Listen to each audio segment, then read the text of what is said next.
안녕하세요. 모닝쇼 김은별입니다. 네, 시장이 반등의 계기를 마련하기가 쉽지 않아 보입니다. 뉴욕 증시 어젯밤에도 다시 한번 하락으로 거래를 마쳤는데요. 요즘 보시면 뉴욕 증시가 이렇게 하락하는 모습, 다시 상승 흐름을 기록하다가 파월 의장의 발언 때문에 다시 한번 무너지는 흐름이 나왔습니다. 인플레이션이 지나치게 높다는 점을 연설에서 강조한 것인데요. 이에 따라서 10년물 국채 금리도 가파르게 다시 한번 오르기 시작했고요. 그래서 5% 가깝게 무려 4.99%까지 치솟는 흐름이었습니다. 이런 가운데 실적에 대한 이슈가 반영되면서 테슬라라든지 넷플릭스, 종목별 희비는 엇갈리는 상황인데요. 이제 한 주의 마지막인 금요일입니다. 다음 주 전략까지 어떻게 만들어 나가야 될지 모닝쇼와 함께 하시죠. 네, 먼저 간밤에 있었던 소식들부터 체크해드립니다. 네, 오늘 뉴욕 시장은요, 파월 의장의 발언에 따라서 굉장히 큰 폭으로 출렁이는 모습이었는데요. 파월 의장은 연설 초반에는 올여름 인플레이션 하강 등을 강조하면서 경제가 연준이 목표로 한 부분으로 나아가고 있다라고 설명했습니다. 연준이 금리 인상을 일단 멈춤을 더 지속하겠다는 의사를 보였다는 그런 모습인데요. 그래서 뉴욕 증시는 상승폭이 한 차례 확대되기도 했습니다. 하지만 발언은 점차 인플레이션에 초점을 맞추기 시작했는데요. 이 파월 의장은 인플레이션이 여전히 너무 높고 최근 몇 달간 좋은 수치는 인플레이션이 우리 목표를 향해 지속 가능하게 하락하고 있다는 신뢰를 구축하는 일에 불과하다라고 전했습니다. 그러면서 낮은 수치가 얼마나 지속할지 다가올 몇 개 분기 가운데 어느 시점에 인플레이션이 안정되게 될지 현 시점에서는 알 수 없다라고 이야기를 했는데요. 그리고 이어서 그 길이 험난하고 시간이 걸릴 것으로 보이지만 연준에서는 인플레이션을 2%까지 지속 가능하게 낮추기 위해서 이 노력에 있어 단합된 상태라고 함께 강조를 했습니다. 그렇기 때문에 물가 상승률을 더 낮추기 위해서는 현재보다는 경제가 더 냉각돼야 된다라는 의사를 보이기도 한 것인데요.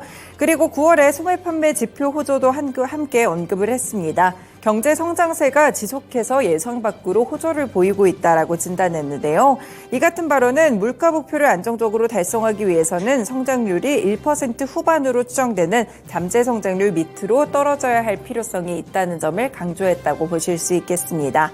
네, 그리고 이스라엘 하마스 전쟁에 대해서는 우려를 표하면서 상황을 면밀하게 모니터링하겠다라고 밝혔는데요. 이렇게 파월 의장이 다시 한번 인플레이션에 초점을 옮기게 되면서 뉴욕 증시 하락으로 거래를 마치는 모습이었는데 앞으로 연준의 스탠스 어떻게 될지 또 다음 달에는 FOMC가 예정되어 있기 때문에 이때까지 면밀하게 보셔야겠습니다. 네, 두 번째로는 매주 발표되고 있는 신규 실업수당 청구 건수입니다. 네, 일단 고용 역시나 식지 않고 있는 모습인데요. 이번에 9개월 만에 신규 실업수당 청구 건수 가장 낮은 수준까지 다시 한번 떨어졌습니다. 네, 이번 주 신규 실업수당 청구 건수는 19만 8천 건으로 직전 주보다 13,000건 또다시 줄어들었는데요. 올해 1월 21일 주간 이후에 9개월 만에 가장 낮은 수치를 기록했고요. 전문가 전망치도 21만 건 수준이었는데 이보다도 하락하는 흐름이었습니다. 네, 이렇게 지표를 보신다면 신규 실업수당 청구 건수가 계속해서 끊임없이 하락하면서 7월 이후에 하락세를 이어가고 있다는 점이 다시 한번 관측되고 있는데요. 역시나 미국의 고용시장 여전히 뜨겁게 흘러가고 있다는 점을 시사하고 있고요. 연준이 이렇게 된다면 긴축에 대한 기조에 조금 더 힘을 줄 수 있는 근거가 될 수 있습니다.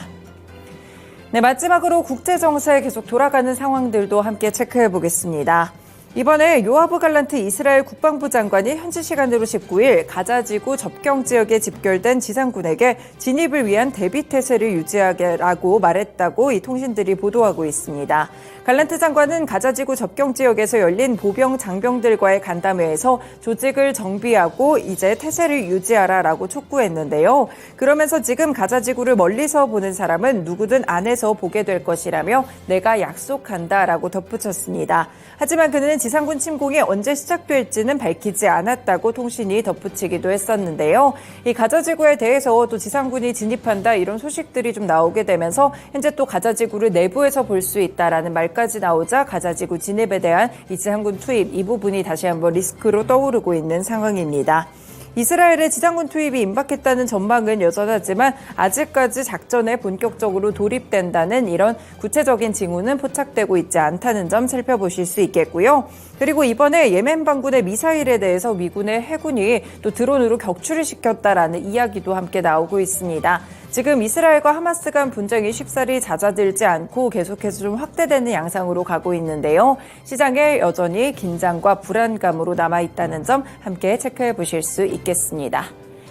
네, 오늘도 이렇게 세 가지 소식들 함께 전해드렸습니다. 모닝쇼 본격적으로 출발합니다.